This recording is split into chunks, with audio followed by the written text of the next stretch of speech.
So hello and welcome to another edition of the Homeschool educational supplement that we know as Interesting Stuff.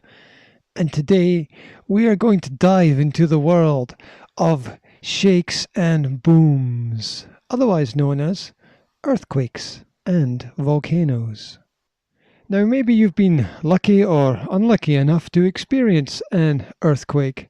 Personally, I don't think I've ever felt one. I know I've lived in regions that have experienced them, but I've usually always been busy doing my own thing and haven't really noticed. But anyway, an earthquake generally is the shaking of the surface of the earth resulting from a sudden release of energy in the earth's lithosphere that creates seismic waves.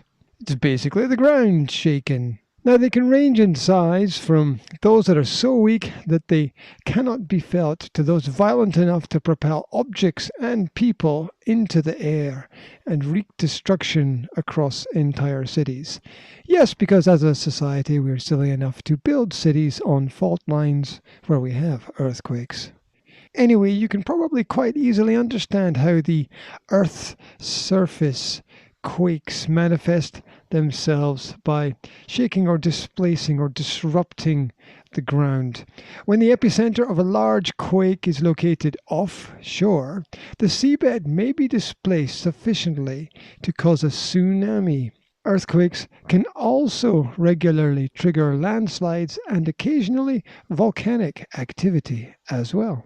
So if you want some science, basically there are three types of earthquake. And they're all caused by the movement of the plates of land that rest on the Earth's surface. Sometimes they pass by each other side by side. Sometimes they rub against each other so that one part of the land goes up and the other part of the land goes down. So they can vary like that. Anyway, tectonic earthquakes, as they are scientifically called, occur anywhere in the earth where there is sufficient stored up energy to drive the possibility of fractures along one of the planes or plates. The sides of the fault plates move past each other smoothly and aseismically only if there are no irregularities along the surface that can increase the frictional resistance. However, most fault surfaces are not completely flat, which leads to a form of stick and slip behavior. Now, once the fault is blocked or locked, the motion between the plates leads to an increasing stress, and therefore stored energy is then released at the surface, causing the earthquake. It is also less well known that earthquakes lower the Earth's available energy potential and raise its temperature, though these changes are generally negligible compared to the conductive and connective flow of heat that rises out of the Earth's deep interior. And the reason for that heat? Well, that's still a matter of scientific dispute. Anyway, maybe you have heard of the Richter Scale. And this connects with the measurement of earthquakes. Developed in 1935 by Charles F. Richter at the California Institute of Technology, the scale compares the magnitude of earthquakes. It goes from 1 to 10, with 1 being the weakest magnitude and 10 the strongest. An earthquake of magnitude 10 has never, ever been recorded. The scale itself is based on logarithms, thus each increase of 1 on the scale equates to a 10-fold or 10 times increase of measured amplitude. So what does this mean? Well, it means that if magnitude 1 is, say, a punch in the stomach from a small child, then magnitude 2 would be a punch from a professional boxer, say, at the Mike Tyson heavyweight level. And then at each continuing level of magnitude, you would multiply by 10.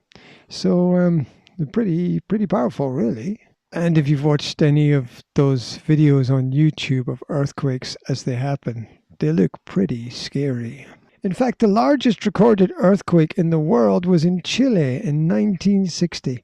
The magnitude of the earthquake was measured at 9.5 on the Richter scale and created a tsunami so huge that it raced all the way across the Pacific Ocean and devastated Hawaii with waves up to 11 meters high.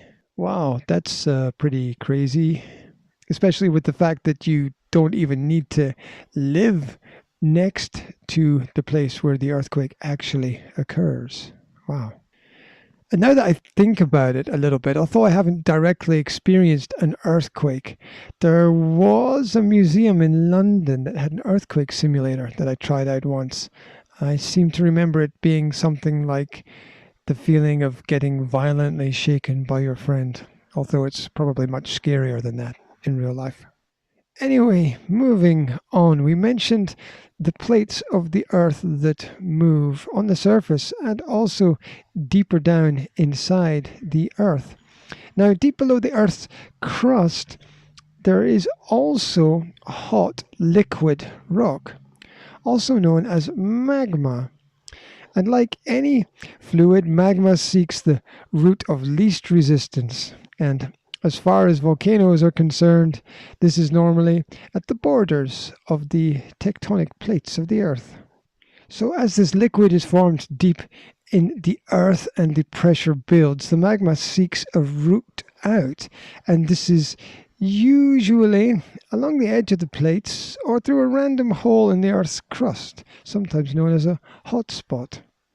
As the magma rises, the rock will form into a small mountain with a hole in the middle, more commonly known as a volcano.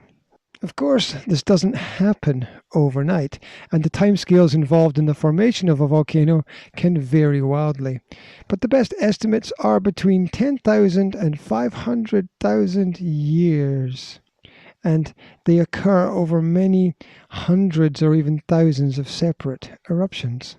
Volcanoes, as we know them, generally fall into one of three categories: active, dormant, or extinct.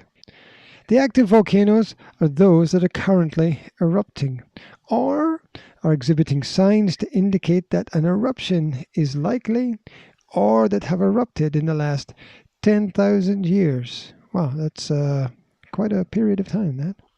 And the reason for that period is because the gaps between eruptions can vary over huge periods of time, and scientists like to err on the cautious side. As a result, the difference between active and dormant volcanoes is sometimes uncertain. In effect, a dormant volcano is one that may actually erupt again, but that is currently not showing any signs that it might. However, in the world of science, they like to say never say never. And what about the life cycle of a volcano? Well, it generally fits into 6 stages. Stage 1, magma finds a weakness or gap in the Earth's crust and pushes the rock and the Earth upwards. Stage 2, the magma may cool and form a hard crust, which is too heavy for the fluid magma still coming up to burst through, and thus the volcano may die at birth. Stage 3, the weakest area comes under pressure from below, and if it gives way, the magma bursts through the surface. Stage 4, lava, smoke, and debris will spew out of the top. This may last for a very short period or may go on for a number of years. For example, Stromboli in Italy has been erupting for over 1,000 years. Stage 5. After the initial eruption, the pressure is relieved and the lava will cool and form a crust at the top of the volcano's cone. And Stage 6, well, the guessing games begin. Once a volcano has erupted, there is a chance that it will do so again, but it is not always possible to predict when or if this may happen. It's also worth noting that some of the volcanoes are in land masses while others are in the sea. And if you know the country of Iceland, well, basically the whole island of Iceland is a giant volcano that we have built a country on top of, which is kind of like a really crazy thing to do. I'm not sure that it's the wisest thing to do ever, but Only time will tell.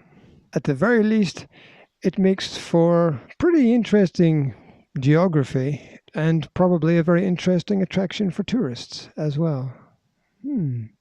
Well, that's it for today. I hope you enjoyed the topic. If you would like a different topic, then drop me a note and let me know. As always, under the accompanying video, there are comprehension questions to check your understanding. And sometimes I throw in a few extra links there as well for more information. So as I said, that's it for now. Wherever you are, whatever you're doing, I wish you a fantastic day, and I'll speak to you again soon. Take care.